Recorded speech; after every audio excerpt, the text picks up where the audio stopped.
Machiegni nyako Ramogi chenro pod en mar ang'ich welo. Mbalariany ma Ramogi Odinga bondo kod ma Daystar olando bag romo ma jokanyo sekta mopogore pinje Afrika mar ndiko historia mar mosenindo Raila Amollo Odinga.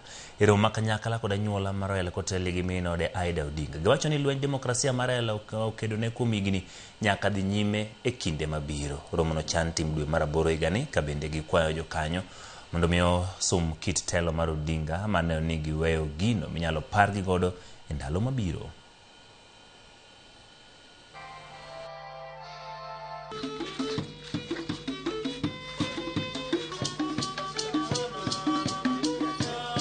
Politics that he probably left a lasting mark.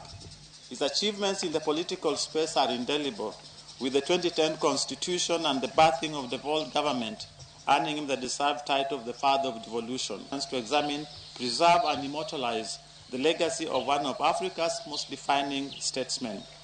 The conference will bring together scholars, former heads of state, media practitioners, political strategists, and civil society leaders to study how Raila shaped Kenya's democracy, how he communicated, how he built movements over the 4 decades, and to turn those lessons into practical tools for strengthening democratic practice across Africa, as well as publish research for posterity. But we still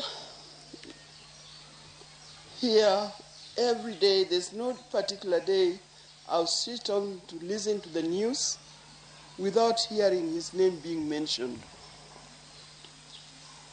Every day, doesn't matter what time of the day. And I like what the Daystar University is doing. They are planning even a bigger thing in memory of Raila Amollo Odinga.